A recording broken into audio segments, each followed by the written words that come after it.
2026 চনৰ বিধানসভা নিৰ্বাচনলৈ আৰু বৰ বেছি দিন নাই, 18 বা 19 মাহ এটা আছে।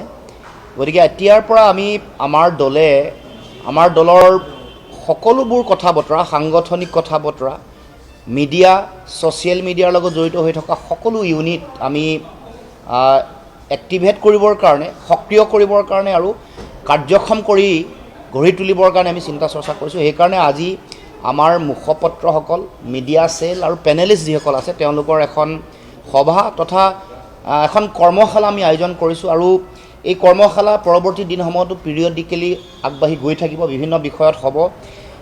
2026 চনৰ নিৰ্বাচনলৈকে পৰিকল্পিতভাৱে আৰু সকলো ধৰণৰ যাতে আমি কাৰিকৰী দিশত আমি কাৰ্যক্ষম হৈ উঠিব পাৰোঁ, সেই ধৰণে আমাৰ দলৰ যিসকল মুখপত্ৰ আছে, পেনেলিষ্ট আছে, তেওঁলোকক আমি গঢ়ি তুলিবৰ কাৰণে চিন্তা চৰ্চা কৰি আজি এই সভা আয়োজন কৰিছে। আজি প্ৰথম কথাটো হ'ল বিৰোধী ঐক্য মঞ্চৰ আমাৰ সভাত যিটো সিদ্ধান্ত, আমি ক'লোঁ যে ঐক্যবদ্ধভাৱে যুঁজ দিব, এইটো আমাৰ সিদ্ধান্ত।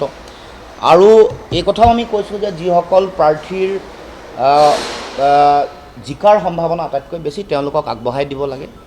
দল বা বেলেগ ধৰণৰ কথা বতৰাক বাদ দি এই গোটেই প্ৰক্ৰিয়াবোৰ চলি থাকোঁতে আমি দেখিছোঁ যে কেইবাটাও দলে তেওঁলোকে আবেদন কৰিছে, বিশেষকৈ CPI MLA বিহালী বিচাৰিছে আৰু ৰাইজৰ দলে বঙাইগাঁও চিটটো বিচাৰিছে। তাৰ আগত বেলেগ এটা পৰিস্থিতি হৈছিল, কিন্তু মই বিৰোধী ঐক্য মঞ্চৰ সাধাৰণ সম্পাদক হিচাপে মোৰ আহ্বান এইটোৱেই থাকিব যাতে কংগ্ৰেছে পাঁচোটা সমষ্টিতে খেলাৰ কথা যাতে চিন্তা নকৰে।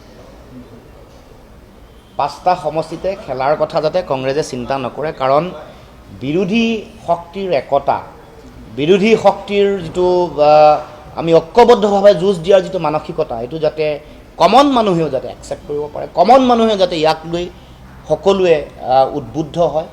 গতিকে আজি মই প্ৰথম কৈছোঁ, কংগ্ৰেছেও যাতে 5টা সমষ্টিত খেলিম বুলি যাতে তেওঁলোকে নাভাবে, আলোচনা বিলোচনাৰ বিষয়টো নিষ্পত্তি কৰি যোন জিকিব, এইটোতো আছেই, এইটো ডেম'ক্ৰেটিক, এইটো চাইণ্টিফিক, এইটোতো আলোচনাৰে সিদ্ধান্তই হৈছে যে 2টা বিচাৰিছে চিট। এতিয়ালৈকে আমি অসম জাতীয় পৰিষদে বিচৰা নাই বা সেই সম্পৰ্কত আলোচনাও হোৱা নাই। আমি আগতেও আমাৰ দৃষ্টিভংগী কৈছোঁ যে আলোচনা হোৱা নাই, আমি সেই সম্পৰ্কত কোনো এক্সিকিউটিভ ডেলিগেট মিটিঙেও কোনো ধৰণৰ আমাক কোৱা নাই যে ক'ৰবাত বিচাৰিব লাগে।